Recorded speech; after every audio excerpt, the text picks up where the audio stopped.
नमस्कार दोस्तों, आज की वीडियो में हम देखेंगे क्लास 10 सोशल साइंस का बहुत ही महत्वपूर्ण ऑब्जेक्टिव क्वेश्चन जो आपके परीक्षा 2025 के लिए बहुत ही ज़्यादा इंपॉर्टेंट है। तो चलिए शुरुआत करते हैं।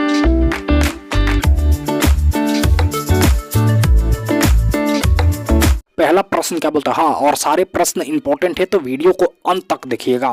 पहला प्रश्न हमारा बोलता है भारत में सबसे लंबा बांध कौन है। आपको बताना है भारत में सबसे लंबा बांध कौन है। ए ऑप्शन है भाखड़ा नंगल बांध, बी ऑप्शन है नागार्जुन सागर बांध, सी ऑप्शन है हीराकुंड बांध, डी ऑप्शन है टेहरी बांध। तो जल्दी से बताइए भारत में सबसे लंबा बांध कौन है। तो भारत में सबसे लंबा बांध हीराकुंड बांध है। तो हमारा सी ऑप्शन बिल्कुल ही सही हो जाएगा। आइए देखते हैं अगले प्रश्न को। अगला प्रश्न क्या बोलता है, सुंदरवन टाइगर रिजर्व कहाँ है। ए ऑप्शन है पश्चिम बंगाल में, बी ऑप्शन है उड़ीसा में, सी ऑप्शन है उत्तराखंड में, डी ऑप्शन है केरल में। तो जल्दी बताइए सुंदरवन टाइगर रिजर्व कहाँ है। तो सुंदरवन टाइगर रिजर्व आपको याद कर लेना है कि पश्चिम बंगाल में है।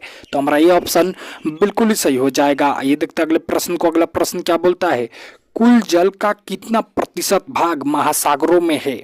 ए ऑप्शन है 80%, बी ऑप्शन है 85%, सी ऑप्शन है 95%, डी ऑप्शन है 97%। तो भैया कुल जल का 97% भाग महासागरों में है। तो हमारा जो डी ऑप्शन होगा वो बिल्कुल ही सही हो जाएगा। ये देखते हैं अगले प्रश्न को। अगला प्रश्न क्या बोलता है, ये भी प्रश्न बहुत ही इंपॉर्टेंट है तो वीडियो को अंत तक देखते चलिएगा। देखिए किस देश में बहुदलीय व्यवस्था नहीं है। ए ऑप्शन है पाकिस्तान, बी ऑप्शन है भारत, सी ऑप्शन है बांग्लादेश, डी ऑप्शन है ब्रिटेन। तो जल्दी से बताइए किस देश में बहुदलीय व्यवस्था नहीं है। तो ब्रिटेन में बहुदलीय व्यवस्था नहीं है। तो हमारा डी ऑप्शन बिल्कुल ही सही हो जाएगा। आइए देखते हैं अगले प्रश्न को। अगला प्रश्न क्या बोलता है, बिहार में संपूर्ण क्रांति का नेतृत्व निम्नलिखित में से किसने किया। ए ऑप्शन है मोरारजी देसाई, बी ऑप्शन है नीतीश कुमार, सी ऑप्शन है इंदिरा गांधी, डी ऑप्शन है जयप्रकाश नारायण। तो जयप्रकाश नारायण ने बिहार में संपूर्ण क्रांति का नेतृत्व किया। तो हमारा डी ऑप्शन बिल्कुल ही सही हो जाएगा, आपको याद कर लेना है। आइए देखते हैं अगले प्रश्न को। अगला प्रश्न क्या बोलता है, किस देश में जल संघर्ष एक बड़ा मुद्दा बनकर उभरा था। तो जो बोलोविया है ना, इसमें जल संघर्ष एक बड़ा मुद्दा बनकर उभरा था। तो हमारा बी ऑप्शन बिल्कुल ही सही हो जाएगा। ये देखते हैं अगले प्रश्न को। अगला प्रश्न क्या बोलता है, आधुनिक युग में प्रत्यक्ष लोकतंत्र कहाँ है। ए ऑप्शन है जापान में, बी ऑप्शन है फ्रांस में, सी ऑप्शन है स्विट्जरलैंड में, डी ऑप्शन है संयुक्त राज्य अमेरिका में। तो आधुनिक युग में प्रत्यक्ष लोकतंत्र स्विट्जरलैंड में स्थित है अभी। तो हमारा सी ऑप्शन बिल्कुल ही सही हो जाएगा। ये देखते हैं अगले प्रश्न को। अगला प्रश्न क्या बोलता है, सीमेंट किस पर आधारित उद्योग है। ए ऑप्शन है कृषि पर, बी ऑप्शन है खनिज पर, सी ऑप्शन है उपभोक्ता पर, डी ऑप्शन है उपयुक्त सभी। तो जल्दी से बताइए सीमेंट किस पर आधारित उद्योग है। तो खनिज पर, क्योंकि सीमेंट का जो प्रमुख कच्चा माल होता है वो होता है चूना पत्थर, और चूना पत्थर कहाँ से आता है भाई, नीचे से आता है, वो खनिज होता है।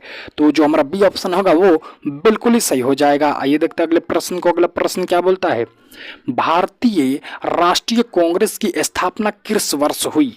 जल्दी से बताइए भारतीय राष्ट्रीय कांग्रेस की स्थापना किस वर्ष हुई। ए ऑप्शन है 1885 में, बी ऑप्शन है 1890 में, सी ऑप्शन है 1895 में, डी ऑप्शन है 1900 में। तो जल्दी से बताइए भारतीय राष्ट्रीय कांग्रेस की स्थापना किस वर्ष हुई।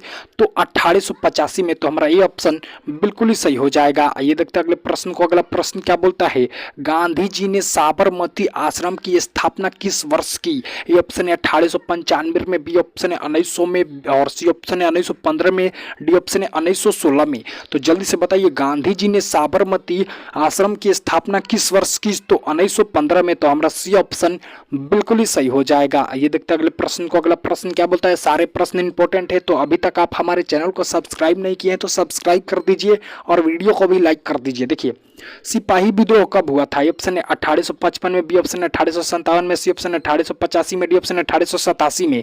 तो जल्दी बताइए सिपाही विद्रोह कब हुआ था। तो सिपाही विद्रोह 1857 में हुआ था, आपको याद कर लेना है। तो हमारा बी ऑप्शन बिल्कुल ही सही हो जाएगा। और किसने किया था, तो मंगल पांडे जी ने। तो आइए देखते हैं अगले प्रश्न को। अगला प्रश्न क्या बोलता है, ऑपरेशन फ्लड का दूसरा नाम क्या है। ये भी क्वेश्चन इंपॉर्टेंट है।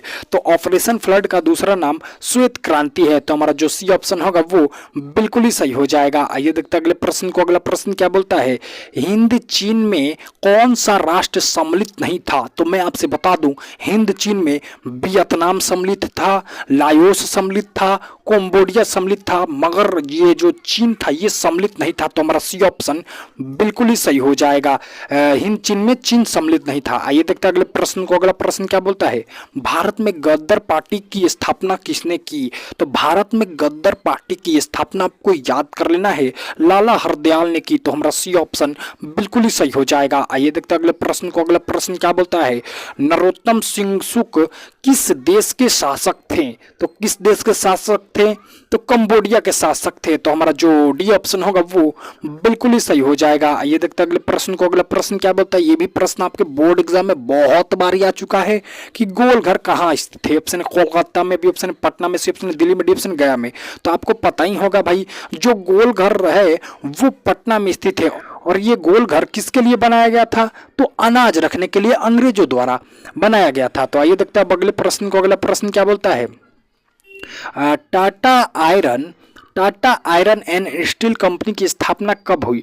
तो आपको याद कर लेना है, Tata iron and steel company की स्थापना 1907 में हुई। तो हमारा जो बी ऑप्शन होगा वो बिल्कुल ही सही हो जाएगा। आइए देखते हैं अगले प्रश्न को। अगला प्रश्न क्या बोलता है, नेपोलियन संहिता कब लागू हुई? तो नेपोलियन संहिता आपको याद कर लेना है 1804 में लागू हुई। तो जो हमारा डी ऑप्शन होगा वो बिल्कुल ही सही हो जाएगा। आइए देखते हैं अगले प्रश्न को। अगला प्रश्न क्या बोलता है, कार्ल मार्क्स का जन्म कहाँ हुआ था? ए ऑप्शन है जर्मनी, बी ऑप्शन है इंग्लैंड, सी ऑप्शन है फ्रांस, डी ऑप्शन है पोलैंड।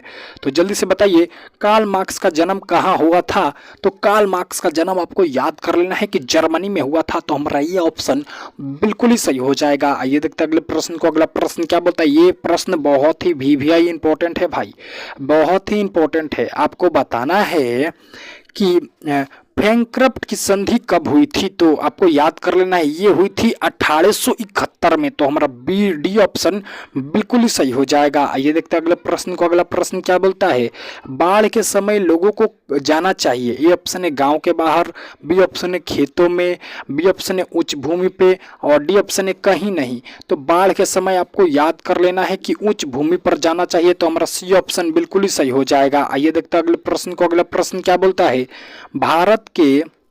भारत के किस राज्य से पंचायत राज की शुरुआत हुई? ए ऑप्शन है बिहार, बी ऑप्शन है उत्तर प्रदेश, सी ऑप्शन है पंजाब, डी ऑप्शन है राजस्थान। तो जल्दी से बताइए भारत के किस राज्य में पंचायत राज से शुरुआत हुई?